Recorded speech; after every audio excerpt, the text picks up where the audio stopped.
But I would be a little bit estranged because I want to disenchant the myth of national image, because I would think this kind of you in my eyes or I in your eyes, this media image, as Barbara wonderfully presents throughout the whole 20th century, was a kind of obsession.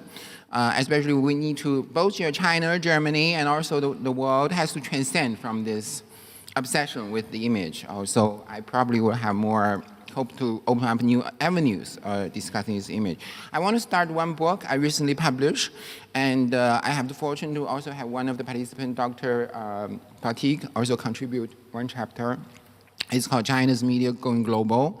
And you can see that we have the previous session, Tsinghua News Agency is one of them. Actually, we have 6 major Chinese media outlets now actually expand globally. We have the Tsinghua, the Post in Times Square, which is the symbol of the world, crossroad of the world, and the China Daily, and newly established CGTN. CGTN is actually an upgraded version of CCTV foreign language channels, and also Hollywood, so to speak, the China investment in Hollywood. So this is all actually an indication of how China actually wants to improve its national image through a kind of orchestrated national campaign.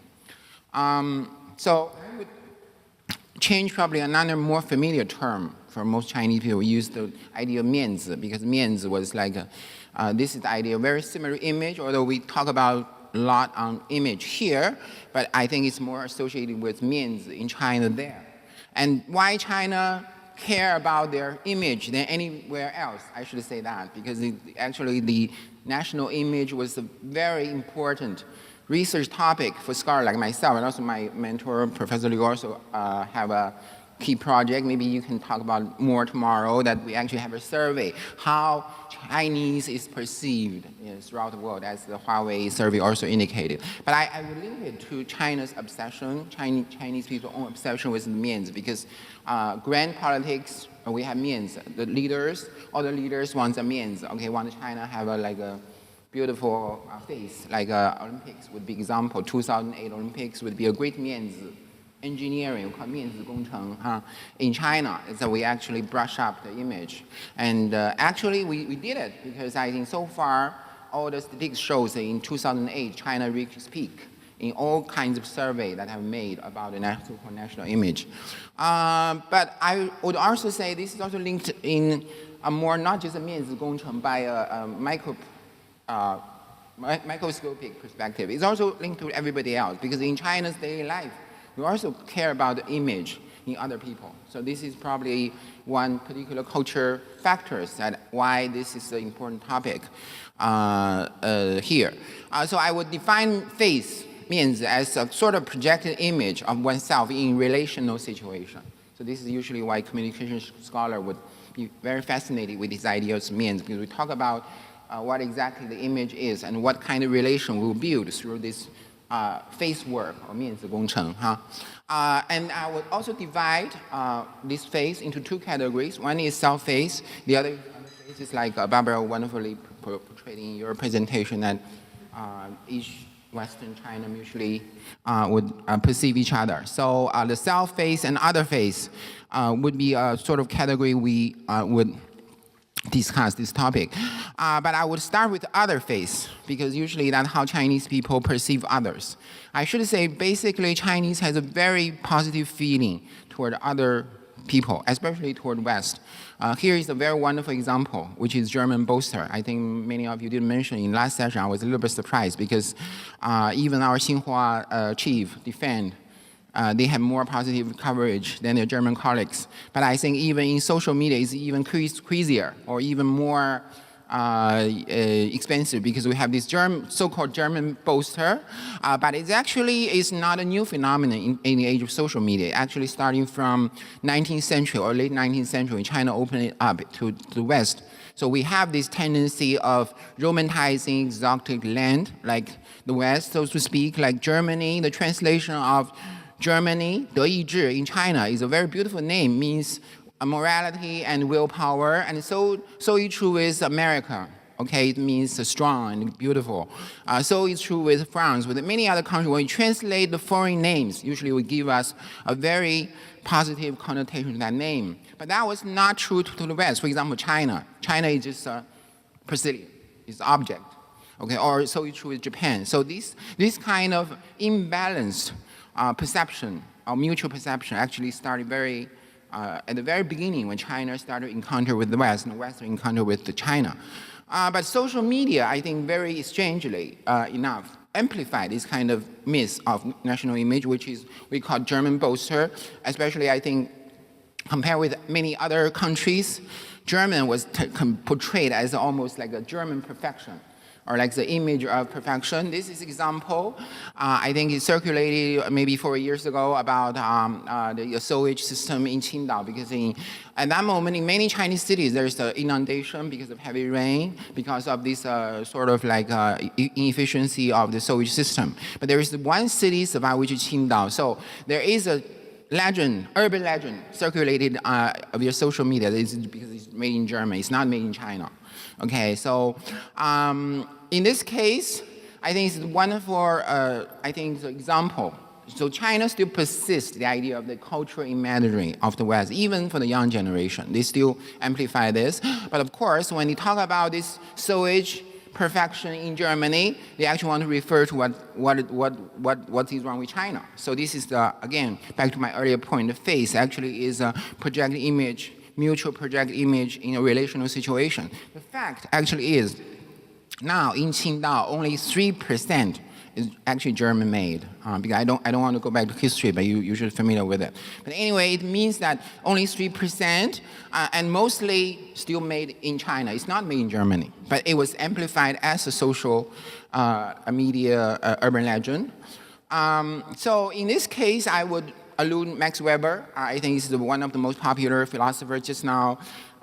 Miss Feng from Shanghai also said the philosopher was the first image that most Chinese were linked with Germany, which is true. Because whenever we allude philosophers, first coming into our mind, it was someone from Germany. So Max Weber was also one of them. He has the idea of disenchantment. It means that in the modern age, we're witnessing the disenchantment of the world with the rise of science and decline of religion. So that's exactly what happened. So we have to also start with this disenchanting, this German myth. But I have to also mention that the German boaster was actually disenchanted, very interesting, by mainstream media. For example, in people.com or ChinaDaily.com, they have actually more disenchantment of this portrayed German from a more neutral and objective perspective. I don't have much time to give you more evidence, but that is what happened. Or even including some German mainstream media, which is the Süddeutsche, it's a southern German post. They have also published story about the German boaster because they said that Germans also have similar problems like thieves or late trains, which actually happened 2 days ago with a lot of trains late for Berlin, and food scandals. Duisburg stampede, that is accident happened 2 years ago, and smog in rural areas. So all these problems actually exist in China, also exist in Germany. Okay, so in a very quick conclusion, we can see that the Chinese netizens create the myth of this German perfection. So this is what happened with this other phase. But I would emphasize that German was only one example that how Chinese actually invent this other phase. So it's true with US, and so it's true with I think in 1950s, we have our parent generation, they will imagine everything Soviet Union in quite the same way, okay? Or France would be another example. So in nearly every country, even Japan, even most Chinese people are hostile to Japan, according to survey. But in the social media, you can still find a lot of Japanese posters. They will post everything in Japan is almost like perfect, as they said about Germany. So this is, I think, is a very interesting phenomenon, like how China treated the rest or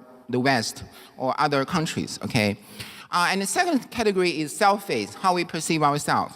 I think this is also very interesting because I would trace it back to May 1st tradition, which is the, I think that when China first encountered the West, and then the May 1st movement was a kind of what we call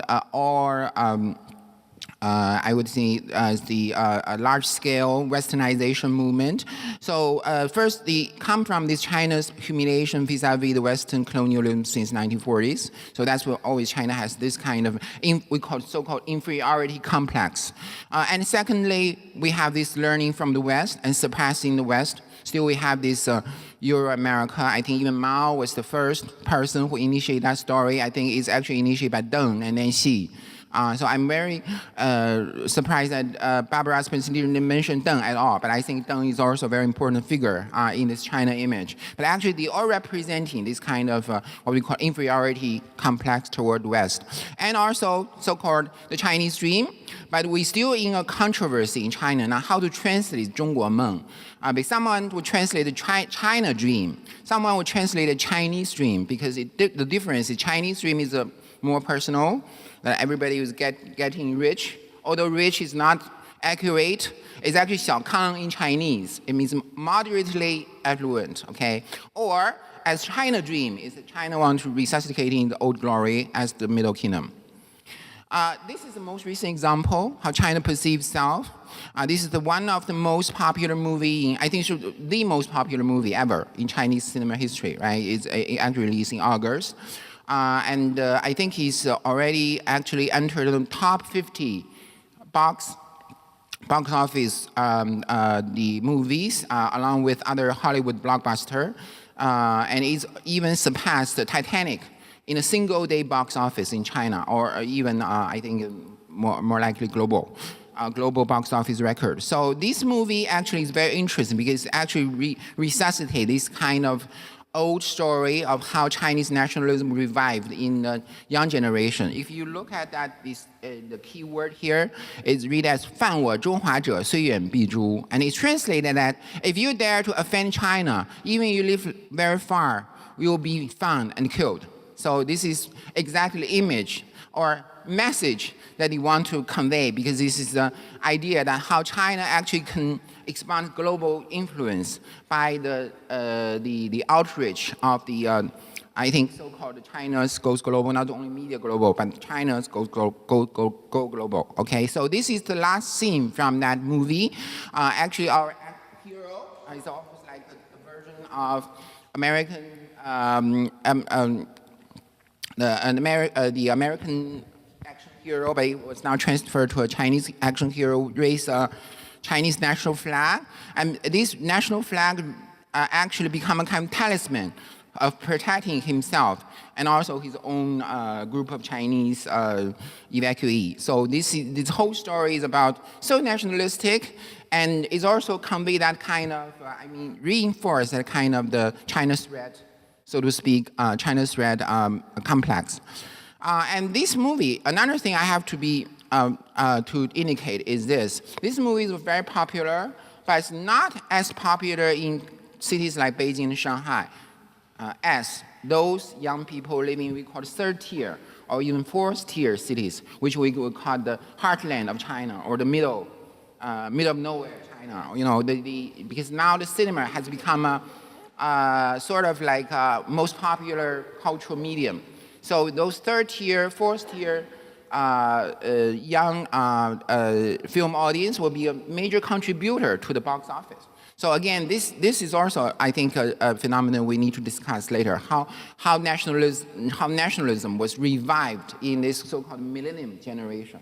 But this millennium generation mainly congested in those heartland or less cosmopolitan area of China. So this is also a very interesting phenomenon. Next, I'm going to allude some of the survey that you are very familiar with. Even I think it's very interesting that China is very obsessed with its image.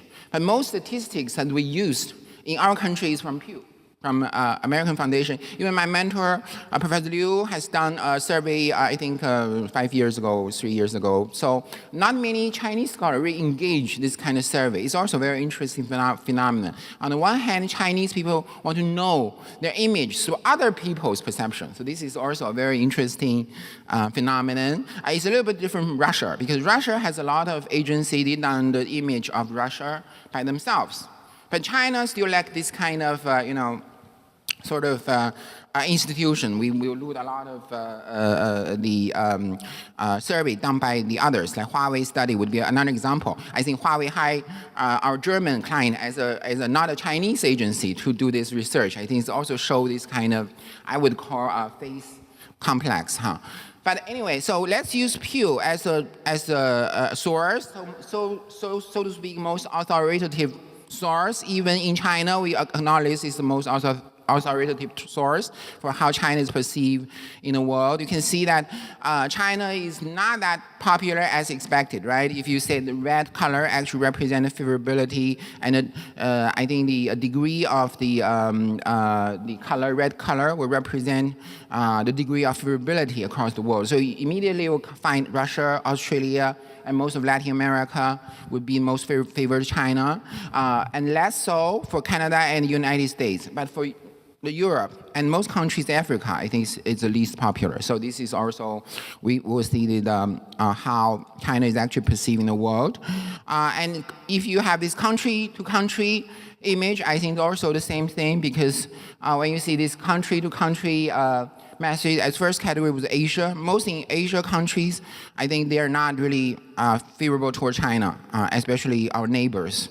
It's very, except Australia might be a different example, but all the other countries, Philippines, Indonesia, also favor China, but for South Korea, Japan, India, Vietnam, especially Vietnam would be a very interesting example, because Vietnam is supposed to be a friend of China, but now we can't become a frenemy, friend plus enemy, okay? The enemy in the outlook of Vietnam. The leadership are very closely related, but the young people seems to distract from each other far and away, huh?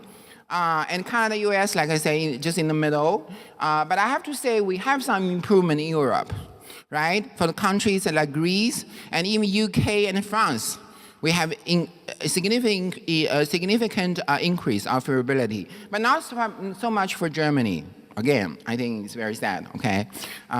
Germany still 34% according to this survey, and Italy even lower. These are also the two countries, Chinese tourists, investors, and all of even those diaspora population was residing in Italy, so I think this will become a problem.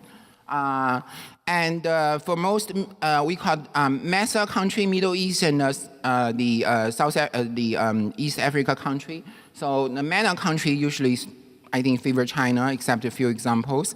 And Africa, much improved. You can see most African people also like China, and also Latin America. So this is, again, I would say a sort of improvement. So if we have a regional comparison, in Africa, Asia Pacific, and also Latin America, these three regions, we still have a gap between China and the US. So the blue represents US, and China is represented by red color. But the gap, I think, is narrowed down to a single digit. So it means that China and US was pretty much close to each other. But generally speaking, Europe is still our big headache. So still have 30 in gap, I think, compared with the US. But Middle East, we really defeated US, right? We have a 30% actually lead over US. So you can see this Pew survey really reflect what we actually have in mind, that China's soft power have some kind of effect, but only on a limited scale, okay?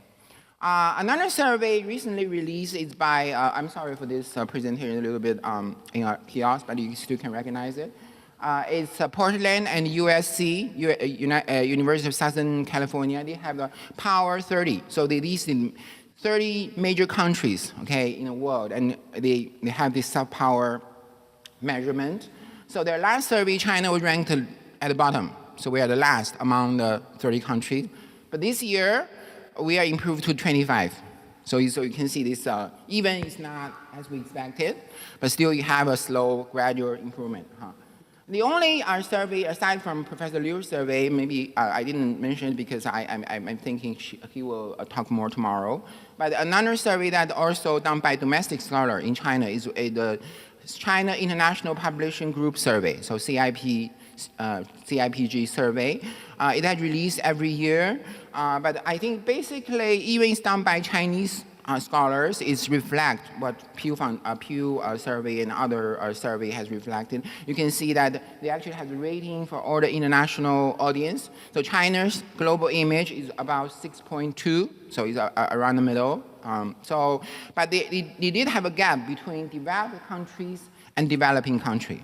So you can see China actually is more favorable in developing country than developed country. And also there is another, I think, important phenomenon I just mentioned earlier, is that we also have a difference in age group. actually Pew Foundation's survey also reflects the same conclusion, that among people from 18 to 35, and also 35 to 50, and 51 to 65, you can see that the age group usually favor China less than the young group. So young people, you would think China more positively than age people. So I think this is also another trend that all these surveys reflect. So very quick findings. First of all, like I just repeatedly said, China's national image is gradually increasing. Like my book would argue that it's actually the soft power campaign starting from 2008 actually has some effect, but of course on a limited scale. It's not actually as effective as both the government and the people. And secondly, I want to mention again this 面子, okay, this face culture. I would call it obsession with enhancing national image China. So both leaders and its people want to enhance its image. And I also put it this way, the Chinese people care more about their self-face and other face than people from elsewhere. I don't believe German people would care much about what others think about Germany, okay? But Chinese people from the topmost leadership, also the people, ordinary people, they care a lot because of the 面子 culture. So they were asked this question, why don't they like us as much as we like them?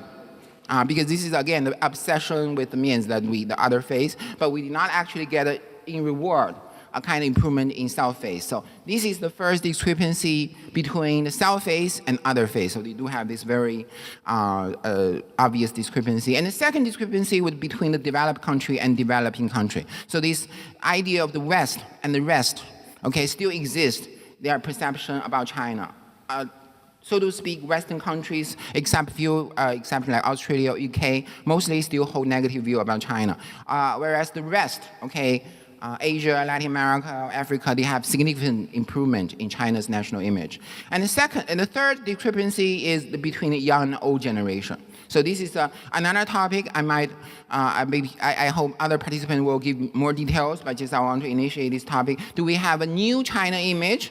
Or as why I asked Barbara about the Shi's video East rallies again. So I would hope that this is not actually most young people would think about, or even I mentioned the idea of 高级黑, this is a parody, okay? So do we have a new image of China? So this is probably HipHop China. In August, there is a very popular show, not circulated on CCTV or national television, but actually circulated by a major equivalent of the Netflix in China. It's called 爱奇艺, is almost the equivalent. I know Netflix also have a lot of viewers in Germany. So this HipHop China was become a very popular show. You can see that these rich, I think it's, okay, I'll be finishing in a second. Rich is like the rap of China, but they actually associated with rich. So this is also a very symbolic idea in many aspects. And also the rap was used as a sort of, we call it positive energy rap.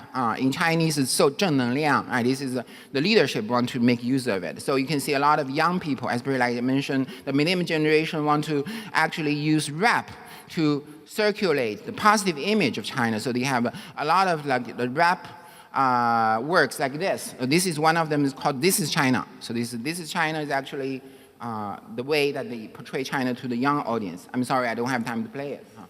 And the other aspect, as mentioned by Huawei surveys, we listened in the previous session, is this technological reinvention. That four-grade invention is supposed to be the paper and the printing, and also powder, gunpowder, and compass. But now we have the four new convention, which is the mobile China, right? The high rail and also Alipay and the mobile bicycle and also the mobile online shopping. So this is, I think, a new image that we might think about. But again, I want to attribute one reason why we have this kind of discrepancy, because I mentioned the three discrepancy. I would have these two deficits to explain these three discrepancy. The first would be, I call the perception deficit.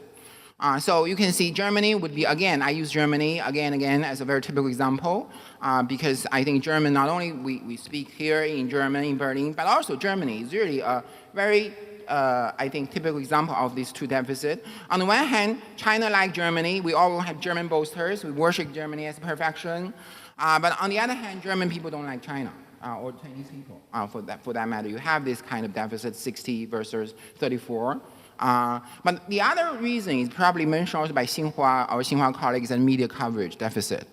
You can see in the quantity, we have 6 major media outlets now cover the whole world. And international news was a major staple in our daily media consumption. Whereas I think in Germany or US, in other Western countries, I don't think you have much investment toward so-called international journalism, let alone the non-West or the West journalism. But it's not true in China because you can see that the amount in each country that actually is not actually tantamount to each other. And secondly, in China, there is a study, okay, I just finished in 1 minute, the CIPPG survey I just mentioned, that they have a very, I think it's a sort of like survey of the framing analysis between 13 to 16. So their conclusion is that in Chinese media, only 8% of negative coverage about Germany. Okay, whereas in German media, the German equivalent is 60% of the negative report about China. Whether this figure is reliable enough, maybe I also myself have some doubt about this. But we still have to recognize this. There is a kind of media deficit. Is that Chinese people actually cover more about Germany and more positively about Germany than vice versa. Okay. Okay. So come to conclusion, how we can enchant this myth of face and image? Why China, or I think even more true to Chinese people than to German people? So we have to, again, acknowledge this perception of portrayal deficit. We have to, I think we have to solve the problem by not presenting China as China itself, or to follow President Xi's idea, but I think this idea is not mentioned much about in Western media. It's called 命运共同体, 人类命运共同体. It is a community of common destiny for mankind. Even this translation become problematic because when first translated destiny, literally from Chinese, then the Westerners think, okay, China want to be the God. They want a destiny for us. Okay, then we change it. Now the new translation is community of shared future for mankind, which is even more neutral to most audience. And another journalism, we probably will argue, I think Tsinghua colleague also mentioned this, man by God story or dog by man story or more negative journalism, is maybe we should use a new idea of solution-based journalism. So we have to face all these solutions like climate change, terrorism, nuclear weapons, all these kind of global crises together as a whole, not just to say Chinese media, German media, or US media. So I think the journalists can work as a whole to really reflect what President Xi's imagination of his community of common shared future for mankind. So the idea is that we have to change your mind from ethnocentrism, which is this map I can show. I think this is the Australian map in 1980s. That Australia now is in the center of the world, just as the Middle Kingdom, imaginary, as most Chinese people also imagine we're the Middle Kingdom. But I think we should change the idea of Middle Kingdom to middle of road kingdom. Actually, China is good at the middle of road. We can assimilate the essence from both West and East. So we have our own middle of the road kingdom. We're not the center of the world, but the middle of the kingdom world. So just like Australia, they can change there to the center of the world, depending how you would change your perception, but now we have to adhere to cosmopolitanism, and this idea actually from Immanuel Kant, okay? So we have to develop more from this, along with China's old idea of called tianxia. So in China, actually, we do not have the nation state as national image really stem from. We have this more Chinese notion of tianxia. That's a one belt, one road. It's called Globalization, was like sort of a rebranding of Chinese image to a more cosmopolitan, more mobile, and more hip-hop China. I think this is our future. Thank you very much.